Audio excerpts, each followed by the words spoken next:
You all a big round of applause and you also applaud for yourself. This is indeed a matter of immense pleasure that I was over here and I got this opportunity to judge you all. I was really not expecting such a good performance, really, because I didn't know about Jobner much and I wasn't expecting. And you have really excelled my expectations. So I'm pretty happy about that. You all are very, very clear with technology and morality, what exactly it is. But there are certain things I would like to add on. Technology क्या है और morality क्या है, okay? I think Hindi में लोग ज़्यादा comfortable हैं? So I'll speak in Hindi, okay? Technology और मोरालिटी बेसिकली देखिए, दुधारी तलवार पता है क्या होती है? क्या? दोनों साइड में धार होती है। तो टेक्नोलॉजी हो या कोई भी नई चीज होती है, वो क्या होती है? दुधारी होती है। चाहे वो एक मोबाइल फोन ही क्यों ना हो, ये भी दुधारी हो सकता है। कैसे हो सकता है? Excess of everything is bad.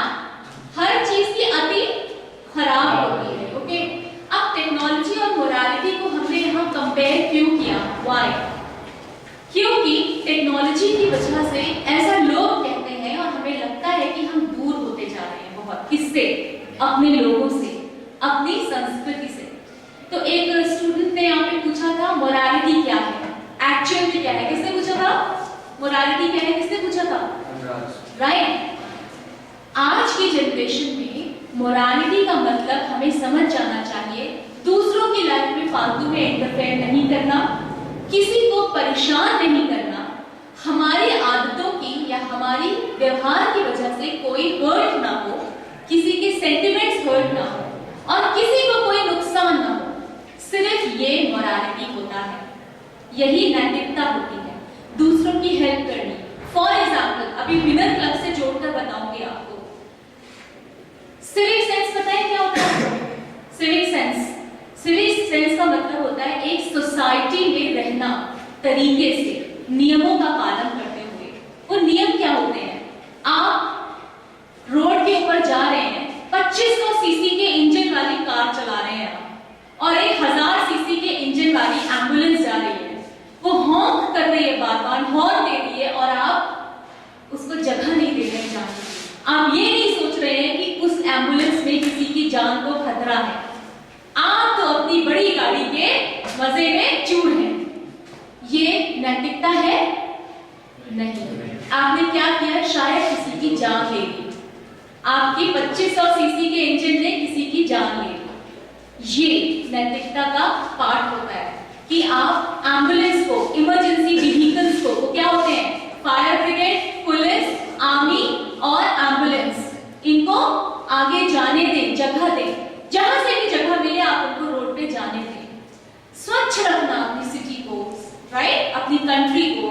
आप लोगों को लगता है कि स्वच्छता क्या है? रैपर नहीं फेंकना, सिर्फ ये स्वच्छता है? नहीं, जगह जगह थूकना, this is also very dirty and very bad. ये भी नैतिकता से अलग आती है। अपनी कंट्री को हमें क्लीन रखना है ना, रखना है कि नहीं? तो आप जगह जगह स्पिट करते हैं, आप लोग खासतौर से बॉयज ओपन में यूरिनेट करते हैं। क्या ये अच्छा शोभा देता है आपको? नहीं। आप लोग थोड़ा सा कंट्रोल करके वॉशरूम ढूंढिए और वहां बचाइए, वहां पे यूरिनेट कीजिए जाकर, ना कि आप खड़े पे, रोड पे, पेड़ पे, कहीं पे भी शुरू हो गए। Very very dirty and very very bad, okay? फिर क्या चीज आती है? किसी को हर्ट करना। भाई छोटा सा झगड़ा हो गया, एक बंदे की साइकिल आपकी कार के सामने आ गई, आपने तो करते ही उसको थप्पड़ लगा दिया या आपने उसे गंदी अब्यूजिव वर्ड में बात करनी शुरू कर दी। क्या आप नैतिक है?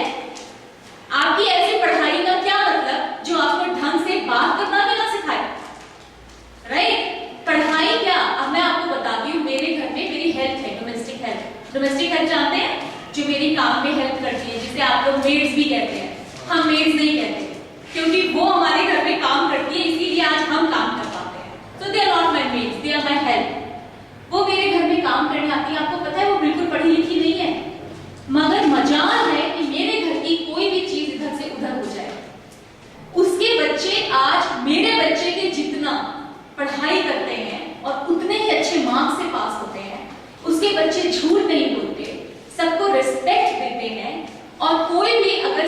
आ जाए तो खड़े हो जाते हैं अपनी सीट से। वो पढ़ी लिखी नहीं है मगर उसने अपने बच्चों को ये संस्कार दिए हैं। और हम लोग यहाँ इतने पढ़े लिखे हैं मगर हम क्या करते हैं? बिल्कुल उल्टा करते हैं। तो हमारी पढ़ाई लिखाई का क्या मतलब हुआ? एजुकेशन इज, आपने उसे यूजलेस बना दिया, राइट? हमें ये सब चीजें कैसे दूर होती जा रही है हमसे? क्योंकि मेरी जो डोमेस्टिक हेल्प है उसके पास व्हाट्सएप नहीं है। उसने जो सीखा घरों में, वो खुद कहती है दीदी मैं तो काम कर करके सीखी हूँ। वो मेरे घर आती कहती है आप अपना घर कितने अच्छे से रखते हो, मैं भी ऐसे ही रखती हूँ अपना घर। ऐसे सीखती है वो। क्यों? क्योंकि वो पर्सनल टच है। तो व्हाट्सएपिंग से, फेसबुक से या वर्चुअल वर्ल्ड से हम इस तरह से अलग हो गए हैं इन चीजों से। हमें लगता है बस अपने में ही मस्त रहना है। तो हमें सिखाएगा कौन? और ऐसे आप अपने जूनियर्स को सिखाओगे, आप एक एग्जाम्पल सेट करोगे, है ना? तो नैतिकता क्या होती है? किसी को हर्ट नहीं करना, abusive language use, hurt, abusive language से हर्ट होते हैं ना, किसी को जबरदस्ती गुस्सा नहीं दिलाना, किसी को परेशान नहीं करना और जितना हो सके सबकी मदद करना। यही तो होती है नैतिकता। और क्या है? कोई रॉकेट साइंस नहीं है। नैतिकता और कुछ नहीं होता है। एक दूसरे से प्यार से बात करना, सबका सम्मान करना। अब यहाँ मैं ये नहीं बोलूंगी कि लड़कियां लड़कों का सम्मान ना करें, नहीं, बिल्कुल करें। क्यों नहीं करें? आजकल हो रहा है ना बहुत इक्वालिटी इक्वालिटी। तो इक्वालिटी में रेस्पेक्ट कम होती जा रही है ना। मैं तेरी रेस्पेक्ट करूंगा तो वो बोलेगा मैं भी तेरी रेस्पेक्ट नहीं करूंगा। और इसका उल्टा हम क्यों नहीं कर सकते? मैं आपकी रेस्पेक्ट करूंगा, सामने वाला बोलेगा मैं भी आपकी रेस्पेक्ट करूंगा, है ना? यही होती है नैतिकता। कुछ बड़ी चीज नहीं है, छोटी सी चीज है, बहुत छोटी छोटी चीजें होती हैं ये। जब मैं इंजीनियरिंग कॉलेजेस में ट्रेनिंग देती हूँ, किसकी ट्रेनिंग देती हूँ? जॉब लगवाने की, कि आपकी कंपनीज जो है वो आपको कैसे जॉब लगवाएंगी। आपकी कंपनीज क्या देखती हैं? आपको पता है आजकल कंपनीज ने बंद कर दिया है नए बच्चों को, स्टूडेंट्स को लेना, फ्रेशर्स को। उनका रेशियो कम होता जा रहा है। पता है क्यों? क्योंकि जो एटीट्यूड है ना, वो अब जैसे जैसे जनरेशन बड़ी हो रही है वो खराब होता जा रहा है। फ्लेक्सिबिलिटी खराब होती जा रही है। गर्ल्स को लोग एक ऑब्जेक्ट की तरह ही देखते रहते हैं। ऐसे ये ऑब्जेक्ट है, बड़ी अच्छी लड़की जा रही है सामने से, ओके जा रही है, सुंदर है, अप्रिशिएट करो और अपने रास्ते चलो ना। स्टॉप मत करो, पीछा मत करो, ओके? दिखाओ कि आप जेंटलमैन हो। फिल्मों का जो अफेक्ट है ना, हमें अफेक्ट करती है। एक फिल्म थी रांझना, उसमें एक लड़का एक लड़की के पीछे ही पड़ गया, उसको उन्होंने ग्लैमराइज करके दिखा दिया। अच्छी चीज नहीं है। नो, आप किसी की लाइफ को कैसे स्पॉइल कर सकते हो? और उसमें वो कारण बना एक लड़के की मौत का। ये चीजें होती हैं। फिल्म में तो चल गया, आपने देखा, आप भूल गए, बट रियल लाइफ में अगर आपकी वजह से किसी की डेथ हो जाए, आप जिंदगी भर उसको माफ कर सकते हो? नहीं कर सकते। यही नैतिकता होती है। छोटी छोटी चीजें होती हैं। Respect, smile, give always wear a smile. आप ये देखेंगे जब भी आप स्माइल करते हैं सामने वाले का गुस्सा आधा हो जाता है। टीचर्स के सामने गया, स्माइल करना है, मजाक नहीं उड़ाना है सामने वाले का। देयर इज अ डिफरेंस, है ना? ये नहीं कि आप तो मजाक उड़ाने लगे। नो, स्माइल करते हुए अपनी गलती की माफी मांग लीजिए। That is all about civic sense. ये होता है सिविक सेंस, हेल्प करना। आजकल क्या हो रहा है, रास्ते में किसी को चोट लगी, आप उठते नहीं हैं। आपको भी डर लगता है भाई पता नहीं वो सही बन रहा है या गलत है, हम ही ना फंस जाए कहीं। तो कम से कम पुलिस को या एम्बुलेंस को फोन तो कर दो कि यहाँ पे एक एक्सीडेंट हुआ पड़ा है, इसकी हेल्प कर दीजिए आके। इतना तो कर सकते हैं ना, खासतौर से गर्ल्स, क्योंकि पता नहीं कौन ट्रैप कर ले, क्या हो जाए। तो ऐसे मामले में आप पुलिस को या एम्बुलेंस को फोन कर दो, वहां से नजरें फेंक इतना। यही होती है नैतिक शिक्षा। This is what morality is all about. बस कुछ डिफिकल्ट लगा इसमें? No ma'am. आपको अगर तेज गुस्सा आ रहा है तो क्या आप अपने मॉम या डैड को झापड़ मार सकते हो? No ma'am. सोच नहीं सकते हो? No ma'am. तो फिर सामने चलने वाले को क्यों कर देते हो ऐसा? क्यों? गलत ही है ना। वो भी रेस्पेक्ट का हकदार है कि नहीं? तो वही है, हर चीज एक प्रोसेस फॉलो कीजिए। तो टेक्नोलॉजी जिसमें टीवी भी आता है, जिसमें रेडियो भी आता है, जिसमें ये सब चीजें आती हैं, ये नेगेटिव तरीके से भी इम्पैक्ट करती हैं और पॉजिटिव तरीके से भी इम्पैक्ट करती हैं। करती है ना? अभी विनर क्लब क्या है? एक्चुअली विनर क्लब हम लोगों ने जब बहुत पढ़ाया, कैंपस रिक्रूटमेंट ट्रेनिंग प्रोग्राम्स दिए, तो हमने नोटिस किया कि बच्चों में जो मॉरल वैल्यूज है वो बहुत ही कम हो गई है। वो मोरालिटी आ ही नहीं रही है और वो रूट कॉज हो रहा है। हम लोग क्या करते हैं, कई जगह पे टीचर्स जो होते हैं उनके साथ ये प्रॉब्लम आती है कि बच्चों को कैसे समझाएं। टीचर्स सहारा लेते हैं डांट का, कई बार पनिशमेंट का, कई बार प्यार का, हर तरह का सहारा लेते हैं, बट बच्चा जो है समझ ही नहीं पा रहा है। तो हम लोगों ने ये क्लब इसलिए बनाया कि अगर आप लोग ऐसा कुछ सामना करते हैं स्टूडेंट को या मोल्ड करने का या खुद को चेंज करने का, तो हम लोग रोल प्लेस, हम लोग स्किट्स करें, रोल प्लेस करें, ऐसी एक्टिविटीज करें जिनके थ्रू बच्चे को समझ में आ जाए। और उसमें क्या होता है, बच्चे आपस में इंटरैक्ट करते हैं। जब वो देखेंगे एक बच्चे की तारीफ हो रही है और मैं गलत हो गया, पर आपने उसे डांटा नहीं, आपने उसे कुछ भी नहीं कहा, वो खुद ही अलग थलग पड़ गया, तो उसकी समझ में आने लग जाती है चीजें। तो ये एक प्लेटफॉर्म है टीचर्स, पेरेंट्स और स्टूडेंट्स के लिए अपनी मोरालिटी, अपनी लैंग्वेज, अपनी पर्सनालिटी, जो ओवरऑल पर्सनालिटी डेवलपमेंट होता है, उसको अच्छी तरह से एनहांस करने के लिए कि आपकी पर्सनालिटी कैसे बहुत निखर सकती है, आप आगे ट्रू प्रोफेशनल्स कैसे बन सकते हैं। एक छोटी सी चीज बताती हूँ, हम लोग जैसे हाथों को बांध के बैठते हैं, जैसे आप बैठती हैं, right? It is a negative body language. हाथों को बांध कर नहीं बैठना है, बांधना मतलब क्रॉस, ओके? ऐसे पैर के ऊपर पैर रखकर बैठना, ये भी नेगेटिव बॉडी लैंग्वेज होती है। हमें एक स्टाइल है, सेलिब्रिटी स्टाइल है, स्टाइल, ओके? ये कुछ चीजें हैं। कुछ चीजें जो मैं आपको बताऊंगी उनमें से ये है pricking your ears, pricking your nose, okay? बचपन में आपने सुना है कि नहीं, नाक में उंगली, कान में उंगली, मत कर मत कर मत कर, दांत में मंजन, आंख में अंजन, नित कर नित कर नित कर। सुना है? नहीं सुना? ये इसका मतलब समझ गए ना? तो ये बहुत गंदी चीज होती है। अगर आपको अपनी कोई सफाई करनी है तो वॉशरूम में जाकर कीजिए, वॉशरूम नहीं है तो गाड़ी में या कहीं पे छुप कर कीजिए, सबके सामने नहीं। और फिर डिसइंफेक्टेंट से अपने हाथ धोइए। आजकल स्वाइन फ्लू हो रहा है, कितनी कितनी तरह की बीमारियां होती है, इन्हीं सब रीजंस की वजह से होती है, ओके? ये छोटी छोटी चीजें हैं जो मैं अभी आपको बता रही हूँ, एक कॉन्सेप्ट। बहुत हाई लेवल तक ये विनर क्लब जो है, ये इसका मकसद बहुत हाई लेवल का है। इसमें हम लोग सीईओस को भी ट्रेनिंग देते हैं।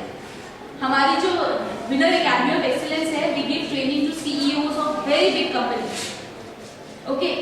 उनकी ट्रेनिंग अलग लेवल की होती है। तो वही है, प्राइमरी से शुरू करना है और सीईओ लेवल तक आपको पहुंचाना है।